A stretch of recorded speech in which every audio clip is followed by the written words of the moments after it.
Hey guys, I'm Alan, and this is Beto.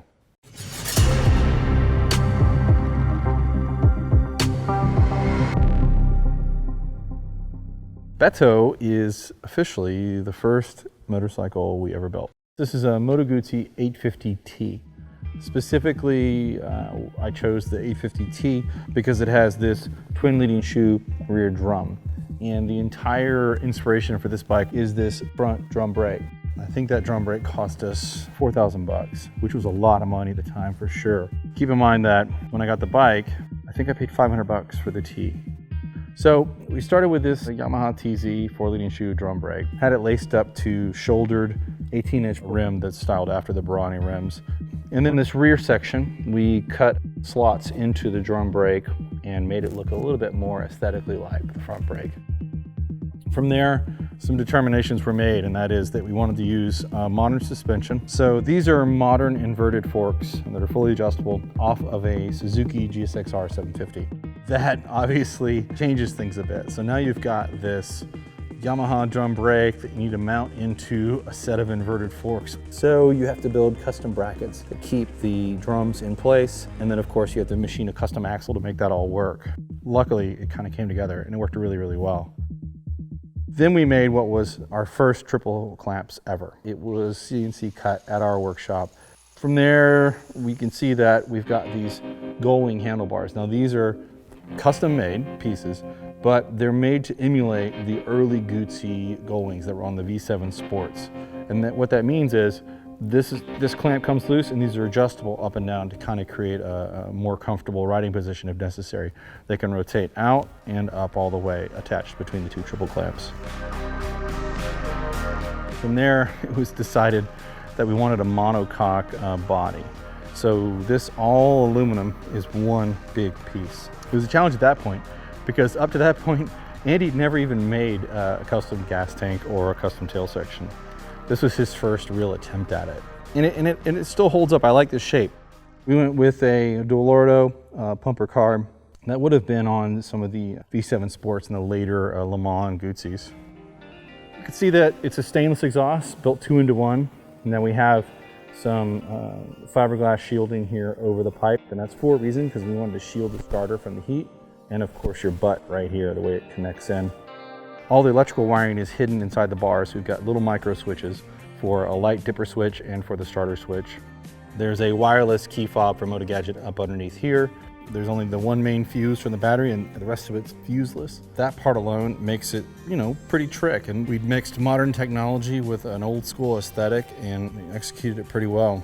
We went with an LED headlight that at the time, believe it or not, getting an LED headlight was a big deal. I think it was a $550 LED headlight, and only 7 years later, that's not even a big deal. Everyone's got LED headlights and LED taillights. We sell these taillights on our website. They're called the Supernova LED taillights. And most people miss that it even has that. They're super, super bright, really, really effective. And they're just tucked up underneath the tail here.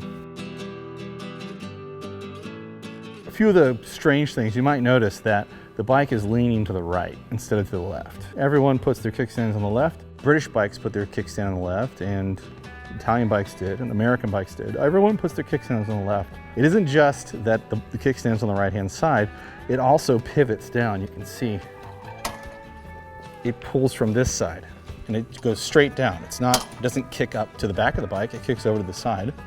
So this is your kickstand, and it's completely stable.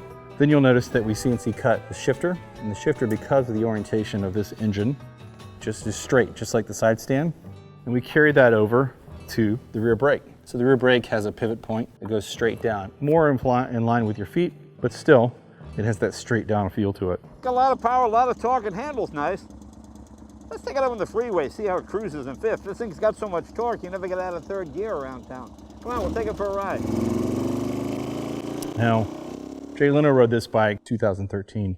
He asked us to come out and bring a few bikes for him to ride, but he preferred this one because it was old and vintage. And we'd taken something that was typically not really respected. Moto Guzzis weren't really respected as sporty bikes, and we turned it into this. Well,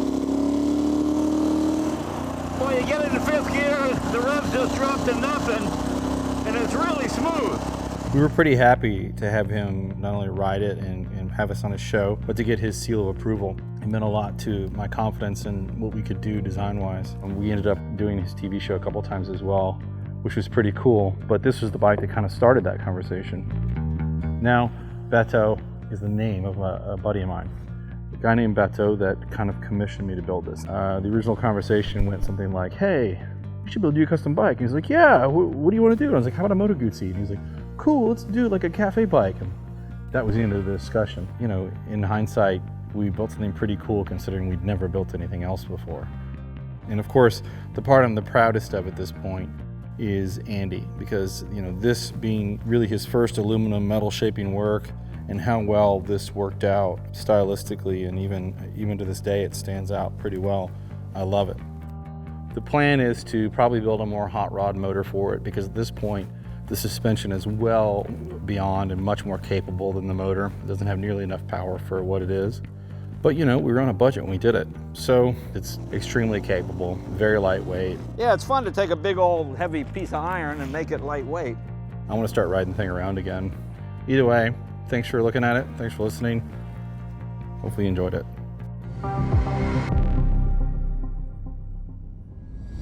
Now's the time of video where most people ask for money or donations or whatever. I'm not going to ask you for that. What I'm going to say to you is, if you want to see more videos and you want to learn more of what we've learned, and you want to see a deep dive into a lot of these topics, go to our website and buy something. We sell everything from motorcycle gear, helmets, motorcycle parts, specialized tools. We sell lots of things, and they've all taken us years to figure out what the best stuff is, and we figured it out. So go to revivalcycles.com. There's some really good stuff there. Everything from like kick-ass hand grips from Posh to Radiance LED lighting, and everything in between. We want to teach you what we know, but this stuff takes time and it takes real effort to make these videos and make them good for you guys. So go support us by helping yourself to the cool stuff you already need. And it helps us because we make a little bit of profit, and then we can justify doing more videos. Thanks for your support.